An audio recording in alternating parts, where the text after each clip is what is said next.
কাফের ঘোষণা করছে এবং বরাবরই কোরআন ও হাদিসের অপব্যাখ্যা করে বেড়াচ্ছে, যার কারণে এদেশের হক্কানি উলামায়ে কেরাম ও তৌহিদি জনতার চেতনা ক্ষতবিক্ষত হচ্ছে, দীর্ঘদিনের সম্প্রীতি বিনষ্ট হচ্ছে, দেশের স্থিতিশীলতা বিঘ্নিত হচ্ছে, সর্বস্তরের আপামর জনতা বিক্ষুব্ধ হচ্ছে।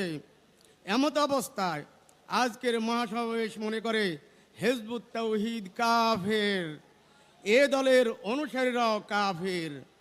তারা দেশের স্বাধীনতা সার্বভৌমত্বের জন্য হুমকি, তাদের সকল কার্যক্রম নিষিদ্ধ করা সময়ের দাবি।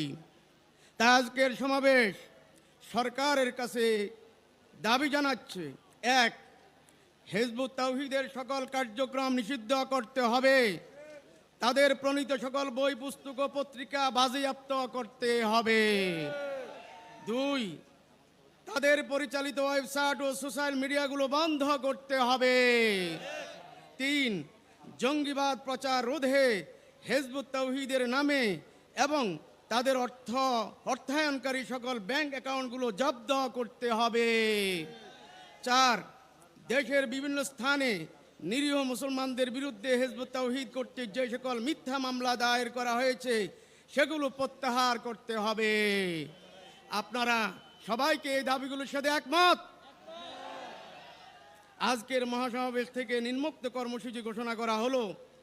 এক, দেশব্যাপী এবং পাড়ায় মহল্লায় প্রতিরোধ কমিটি গড়ে তোলা। দেশব্যাপী এবং পাড়ায় মহল্লায় প্রতিরোধ কমিটি গড়ে তোলা। দুই, জেলা উপজেলার ডিসি ও ইউনো বরাবর স্মারকলিপি পেশ করা। তিন, হিজবুত তাওহীদের স্বরূপ উন্মোচনে পর্যায়ক্রমে থানাভিত্তিক সেমিনার করা এবং সম্মানিত খতিবগণ জুমার খুতবায় মুসল্লিদেরকে এ ব্যাপারে অবগত করা। চার, প্রধানমন্ত্রী বরাবর স্মারকলিপি পেশ করা। পাঁচ, গণ অবস্থান কর্মসূচি গ্রহণ করা।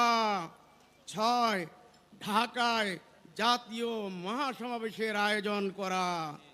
উপরোক্ত শান্তিপূর্ণ কর্মসূচিগুলো বাস্তবায়ন করার পরও যদি সরকার বাহাদুর হিজবুত তাওহীদকে নিষিদ্ধ না করে, তাহলে পরবর্তীতে দেশের শীর্ষস্থানীয় উলামায়ে কেরাম আপামর তাওহীদি জনতাকে সাথে নিয়ে কঠোর কর্মসূচি ঘোষণা করতে বাধ্য হবে। আপনারা আজকের এই সমাবেশে উপস্থিতিকেই এই ঘোষণাপত্রের সাথে একমত? যারা যারা একমত হাত তুলে দেখান। আল্লাহ সবাইকে কবুল করুক, উত্তম প্রতিদান দান করুক।